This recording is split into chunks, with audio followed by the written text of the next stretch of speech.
What up, YouTube?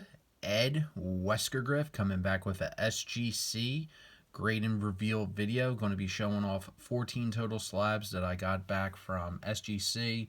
Got into a group submission with Mike O. Now, this submission was from early August, I believe, and it took quite a while for the order to pop. It popped around and was shipped by SGC the week after Thanksgiving, and literally this whole entire group sub just sat at the USPS facility here in Philadelphia for over a month and a half. I know Mike talked about it when he did the entire group reveal, but it literally sat there for a month and a half, and it finally got some movement. It finally got to Mike, and he did the reveal, and when I saw my grades, I got bludgeoned. I did so bad. I got absolutely trounced. This is easily, without a doubt, the worst submission for me personally that I have ever sent in since doing grading submissions for either PSA or SGC. I got taken to the woodshed and taken out old Yellow style because it was so brutal. Now, I have pretty high standards when I send in the cards. I send in my cards hoping for 10s. 9s are cool, but when I send in the card, I want a 10. I think all people, most people are probably like that. I know some people don't care if they get 9s or whatever, but I'm shooting for the 10, and whenever I don't get the 10, it's a little disappointing. But man, I got my ass kicked on this order. So you'll see what I sent in. I sent in some non-sports too, so you'll probably be like, why did you send that in? But this was during the pandemic. This was during the lockdown, so I was going a little stir crazy in some of the stuff I was sending in. So let's jump right on into it. The first 3 cards here are all from 1993 Topps Street Fighter 2. The first one here is Guile. So these are sticker cards. Now, Topps in 93 did a whole Street Fighter 2 product line, and the cards, the regular base cards from that set, are not really that appealing to me. They're just like kind of cut shots from the actual video game. There's no like character cards or specialty artwork. But the sticker cards are like character profile cards. So we got Guile here. And I was kind of shooting for maybe 8.5 or maybe a 9 on these, but I think 8 is pretty good for these cards considering that they're sticker cards. They were probably thrown around, but I'm a huge fan of Street Fighter 2. I think it's one of the all-time great arcade fighting games. Remember as a kid just going to the arcade and playing that nonstop. I think it's one of the best all-time video game soundtracks as well. Just absolutely love that game. It's an all-time classic. But yeah, 8 for the Guile, so Sonic Boom. Then next, this is Ken. So that also got a near mint to mint 8. And you could tell it's a little bit off-center, top to bottom. Again, these are probably all pop 1s because I highly doubt that these have even been graded by SGC before or even by PSA. I mean, these are pretty obscure cards from the early 90s, but they look cool in the tux. So near mint to mint 8 for the collection. There's the back. And the last one here, 93 Topps Street Fighter 2. This one got a 7.5 of Blanca. So that one did not make the 8 cut. I think the reason why is because it got a 7.5 is, especially on the white here, there's some marks. So that's probably most likely why that got the 7.5. But yeah, so didn't do too well in the Street Fighters, but I mean, I wasn't really expecting too much on that. This next card, in my opinion, I think this is probably the best card of the sub. This is probably the card that I did the best on. This is from 1964 Topps. This is the Dick Allen, Richie Allen, 64 Rookie Stars rookie card. This came back a very good to excellent 4. So I think that's a really, really good grade for this card. Bought this at one of the card shows here in the Philadelphia area. So thought I did pretty good. The corners are all pretty worn, but it has decent color into it, and it's pretty decently centered. So I think a 4 for this is actually pretty good. This card actually exceeded my expectations. So was pretty happy about this one. So a success here on the Dick Allen, potential future Hall of Famer, in the excellent 4. Next card here. This was a bummer, pun intended. This is from 2010 Topps. This is a mint 9 rookie of Madison Bumgarner. I looked this one over pretty good, and I mean, it's white borders, so I mean, whenever there's a white border card, it's I feel like it's a lot easier to get a good grade on, because there's a lot that can hide on the white, but no, not this time. Got the mint 9.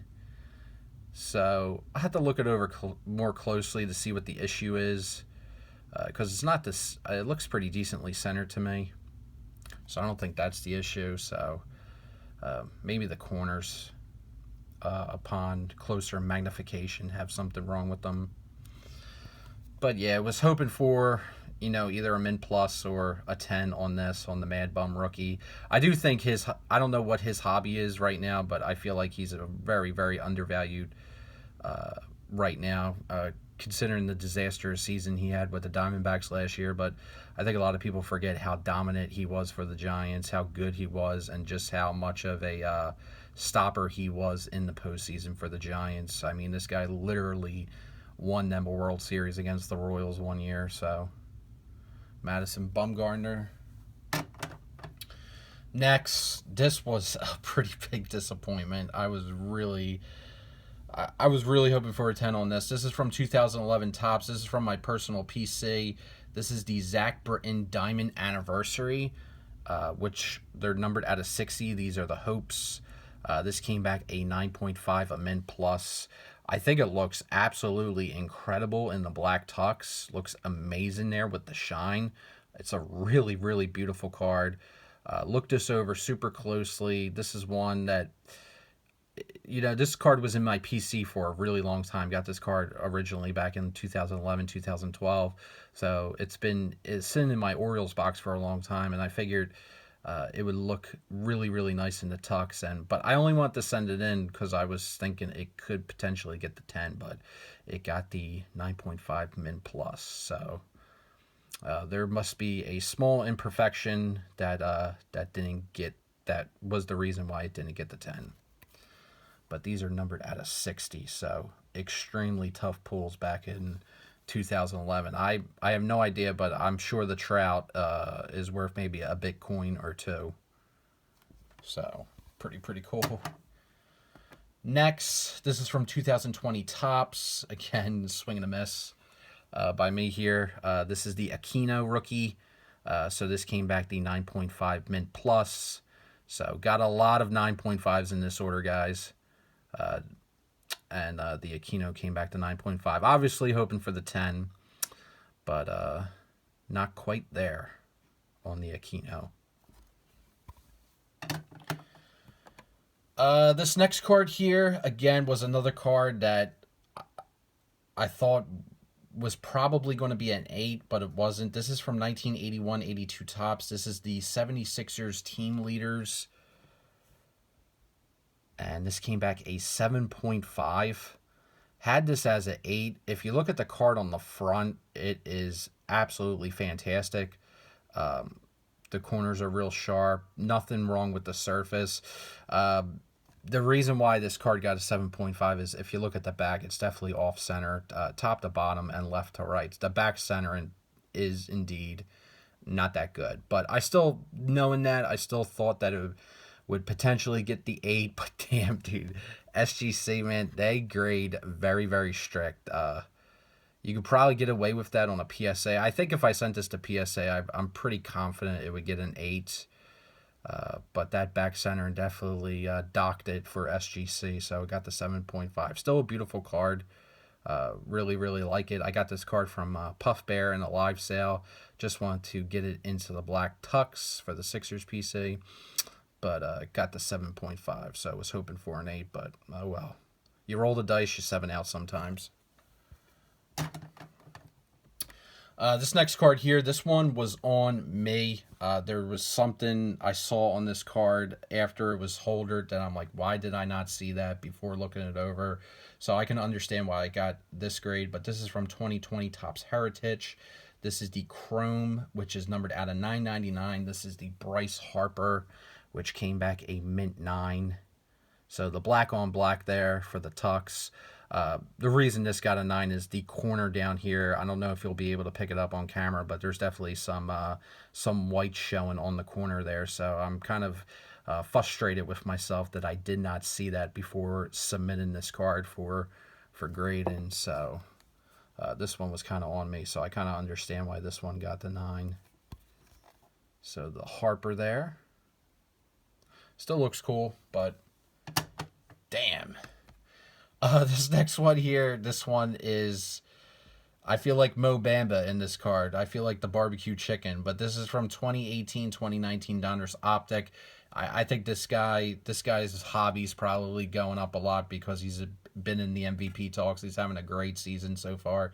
But this is the Blue Velocity Prism. Now, the mindset was this card would look great in the tux, and sure as shit it does. It looks beautiful, but damn, it got an 8.5. Woo! Not good. Yikes. So, the Blue Velocity Prisms. I actually got this card. I'm 90% sure I got this card at the National in Chicago.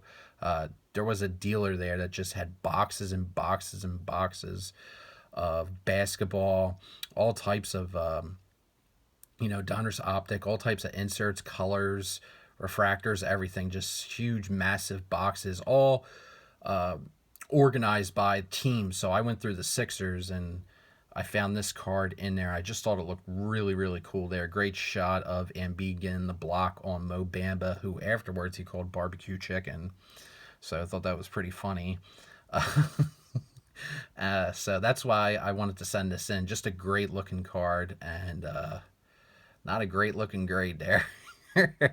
But my track record, as you guys know, talk about it all the time on the channel. My track record with Panini products is straight trash. I do so bad whenever I submit Panini cards.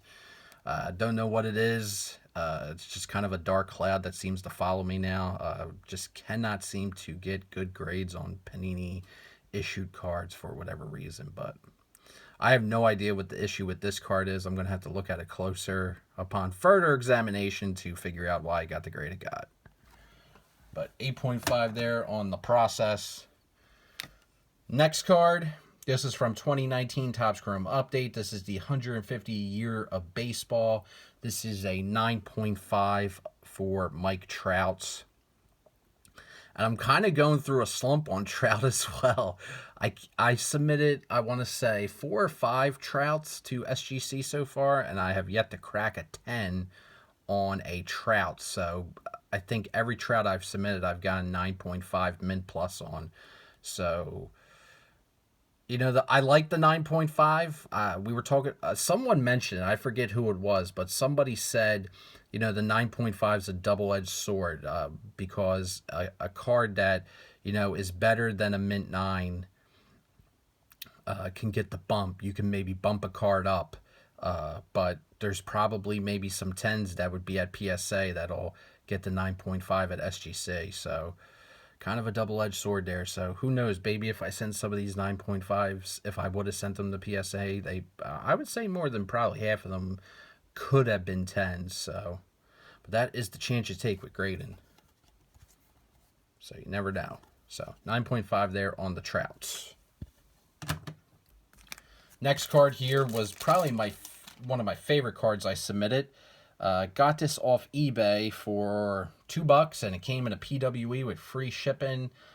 Got this when the product first came out. Just thought it was a great looking card, but this is from 2020 Topps.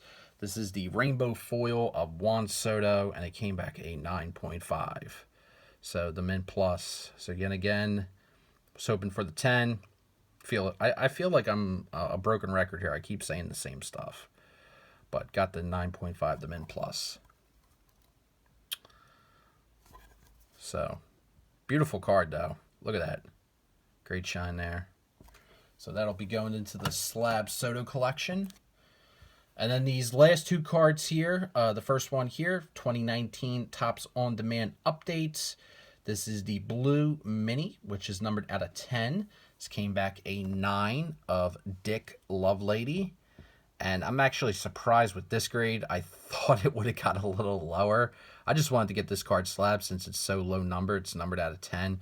But there's some white here and here. Top corner, lower corner. But I got a 9, so that's cool. Happy about that. One of the few 9s I'm happy about in the order. So the Dick Lovelady. And the final card here was a reholder. This was in the old SGC label, and I did have them do a manual review on this card. Requested a review to see if it could get a half bump grade. It did not, but this is the 1993 Topps Traded Todd Helton, and it just it was a 9, so it didn't get any bump, so it stayed at a mint 9. But it is in the brand new holder, which I'm glad it is, because whenever I have a old SGC card in the old label, I always like to get it into the new label, because I like the new logo up here a lot more. It's just more clear, more concise for me than the old label. Was not a fan of the old green label. There was just way too much going on at the top there. So appreciate the new one a lot more. But yeah, the Todd Helton. So he went up on the Hall of Fame voting. I think he's on 50% or 48%. So it was cool to see him get a bump. But that's all I got for you guys. So hope you enjoyed that. Hope you guys had a couple laughs. Tried to be a little lighthearted with this video. But I do have one more SGC submission coming up. That one at least has a 10, but that was actually my first, the submission I just showed you out of all the years I've been doing grading submissions, which goes all the way back to, I think, like 2014, maybe 2013, 2014. Out of all the years of doing it, that's the first time I ever did a grading submission where I did not get a 10. So the streak is broken. Time to start a new streak. And spoiler alert, in the next SGC submission, I do have a 10. So we are back in the green, guys. So that's all I got. I wish everyone the best of luck on their submissions. Whoever you send to, because grading is crazy right now in the hobby. Whether you're sending to PSA, Beckett, SGC, hell, even GMA has a 50 business day wait, I think. 50 business day turnaround. So it's just overall craziness in the hobby right now in regards to third-party grading. So best of luck on your submissions and what you're sending in. And I appreciate you guys stopping on by. So take care. Have a great one. Peace.